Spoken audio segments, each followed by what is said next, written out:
Regular Batman nuisance and agent of chaos, Joker, gets the dramatic treatment in this new eponymous film.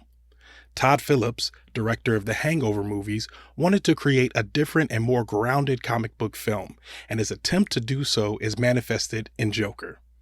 With the caped crusader conspicuously absent and starring Joaquin Phoenix as the title character, this film leads audiences down the winding path that tells the story of the man who would become the Joker many of us are familiar with today. I'm Ronald Young Jr., and this is Leaving the Theater.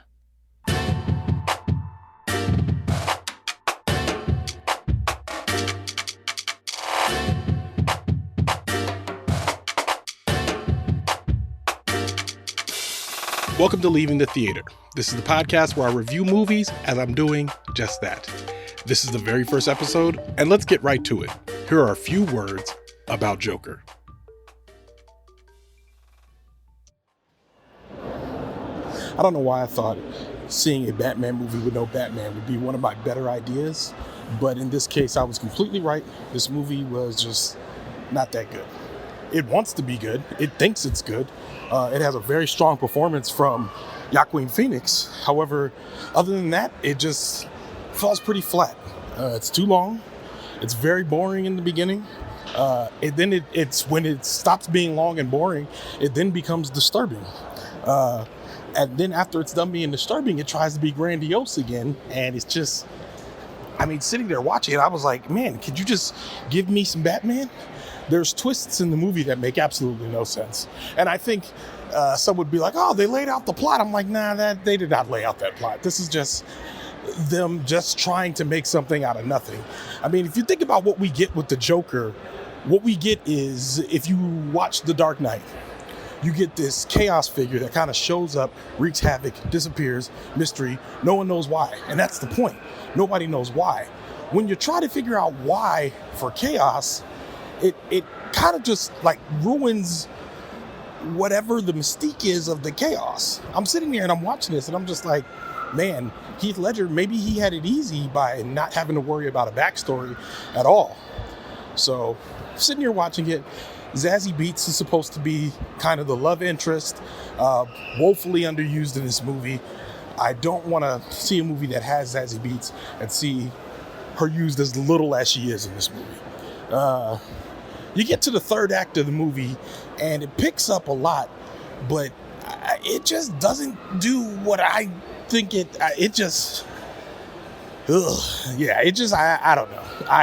And then here's the worst part. So then we're watching the movie and somewhere maybe in like the second and a half hour, something like that, these ladies keep yelling at me to get chicken in the food court. I'm not going to do it.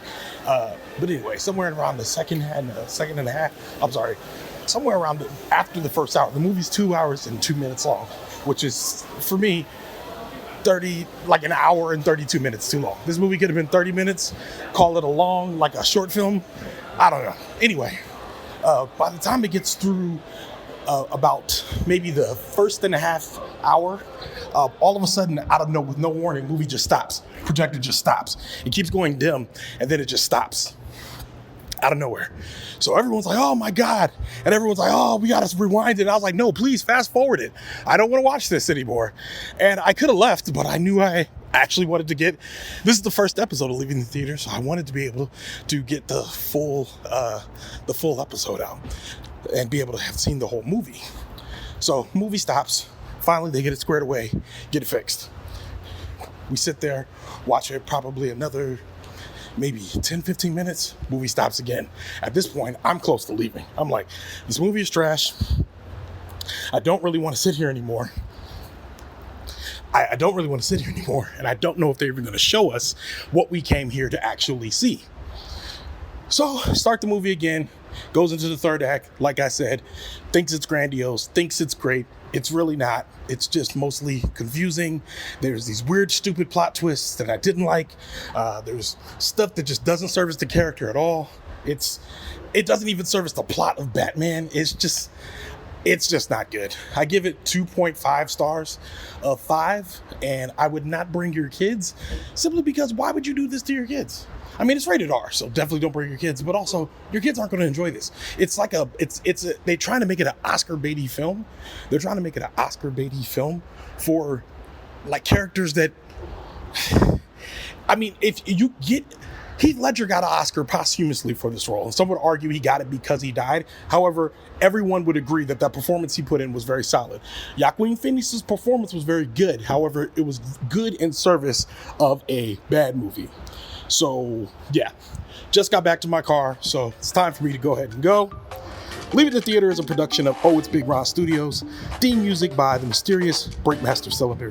You can get updates about this show and other Oh It's Big Ron Studios shows by following me on Twitter and Instagram at Oh It's Big Ron. That's OhitsBigRon. If you like this podcast, check out our sister podcast, Time Well Spent. Leaving the Theater will be back soon, and I'll see you at the movies.